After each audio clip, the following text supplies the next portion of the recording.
Hello, this is the Kenyan Siasa, and I'm your host, Vali Odanadawa. The folks of the Kenyan Siasa, there comes a time when we might be forced to rethink about the trajectory of our course in a certain sphere and ultimately make a diversion or completely make a U-turn. The folks of the Kenyan Siasa, in this episode, we are facing the Embakasi East MP, one Babu Owino. In facing Babu Owino, we're answering the question, is it ripe right now for Babu Owino to come back to his party of ODM?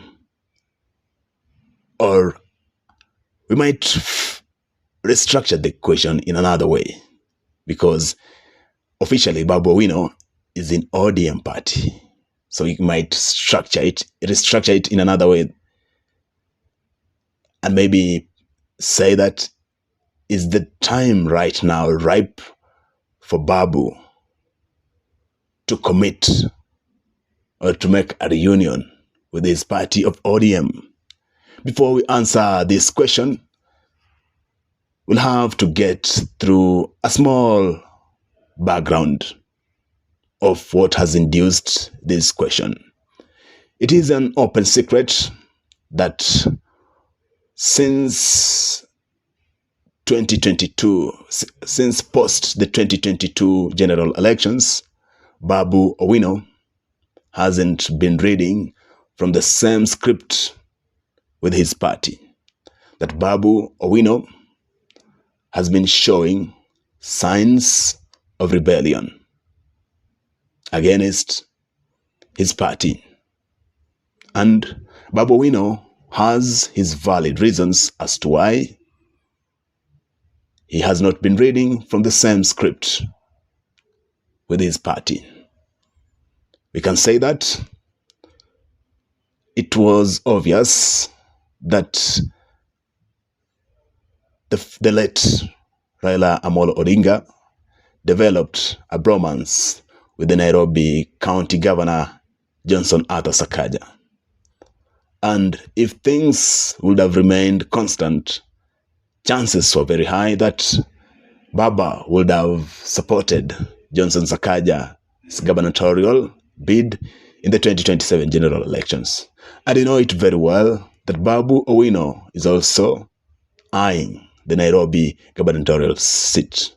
Therefore, Babu Owino felt a sense of betrayal by his party, considering the fact that he, Babu Owino, is of the ODM party. He, Babu Owino, has fought for the party ODM.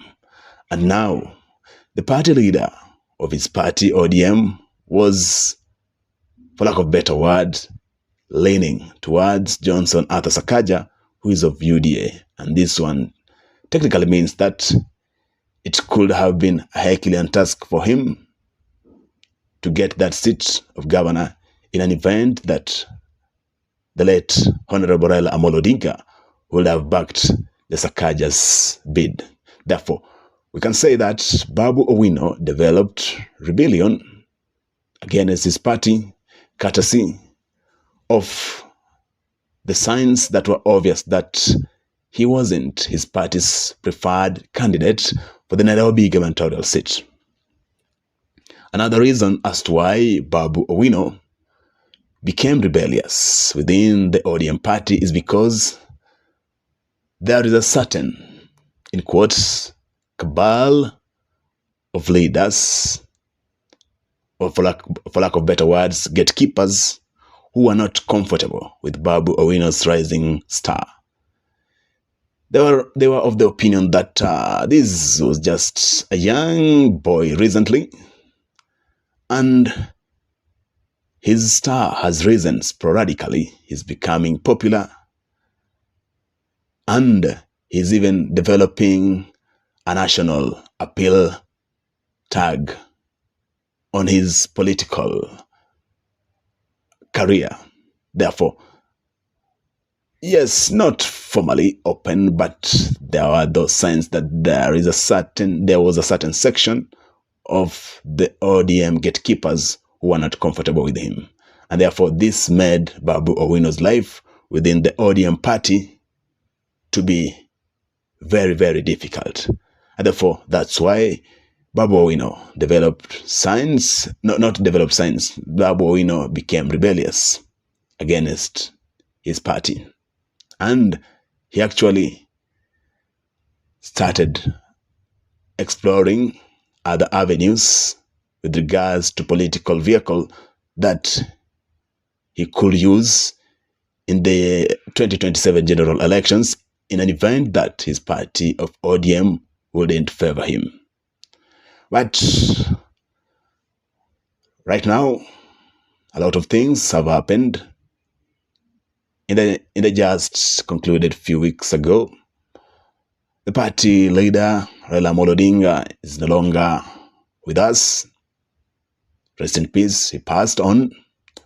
And right now, the interim chair of the ODM is one Oburu Odinga, a brother to the late Raila Amolo Odinga.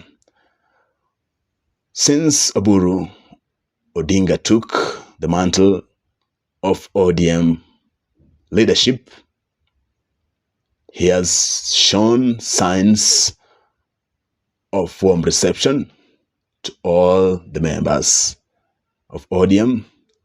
He has categorically extended an olive branch to Babu Owino, telling him that if it's fighting, he should square it within the party, and encourage him not to leave the party, encourage him to have a one-on-one with him and square whatever issues that he, Babu Owino, is having with the party. And in an event that a nomination is organized by the ODM party and he fairly wins, the party will definitely give him the ticket to vie for the gubernatorial seat in Nairobi.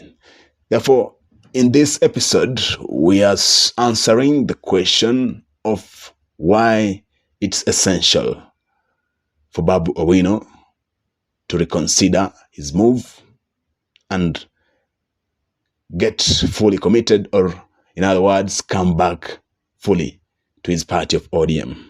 Number one is the Raila Amolo Odinga's succession factor. Raila Amolo Odinga was the undisputed kingpin of the Luo community. With his exit, there is a void, there is a vacuum that has been created with regards to the Luo community kingpin. And among the people that are positioned to inherit this seat, Babu Owino is one of them. And Babu Owino, for lack of better words, we can say is a formidable candidate to fight for the Luo kingpin. And for him, Babu Owino, to get this Luo kingpin seat easily, it will be ideal if he, Babu Owino, sits in a party that resonates with the Luo community, which is undisputedly the ODM party. Babu Owino has ambitions to be the Luo kingpin. These are ambitions that he gave as signs far away back. And for him to succeed easily, it will be ideal for him to be in a party that resonates with the community. Therefore, we can say that it is imminent for Babu Owino to come back to ODM if indeed he's committed and wants to get the Luo kingship easily. Another factor that we can say makes it essential for Babu Owino to come back to the ODM party is the Nairobi gubernatorial seat race in the 2027 general elections. You know it very well that right now, one Rigathi Gachagua, the immediate former deputy president, has been categorical that since the inception of devolution, there is no gamer, there is no one who comes from the gamer community that has ever been the governor of Nairobi. And therefore, Rigathi Gachagua is committed to see to it that in the 2027 general elections, at least they get the Nairobi seat of governor to their side as the gamer community, especially if the united opposition won't have a presidential candidate who comes from the gamer. It will be automatic for them to be preserved that seat of Nairobi gubernatorial seat in their political arrangement. Therefore, with Rigathi marshalling the gamer community to have the Nairobi seat, it basically means that away from ODM, there is no any other place that Babu Owino can get the backing that he needs to secure the Nairobi gubernatorial seat. If he leaves ODM and Rigathi and the united opposition on the other side have their own gamer candidate, ODM will definitely have their preferred candidate. Babu Owino will be left in the middle without any formidable support for him to realize his dream of becoming the Nairobi governor. Therefore, for purpose of securing the Nairobi governor seat, it is imminent for Babu Owino to get back to his party of ODM. And finally, we can say that right now the time is ripe for Babu Owino to get back to the party of ODM, because the party interim leader, the party leader for the interim period, one Oburu Odinga, has extended officially an olive branch to Babu Owino to have a seat with him so that they can square whatever issue that he's having with the party, so that he can feel at home at his party. Therefore, this leaves him with no any other reason to rebel against his party of ODM.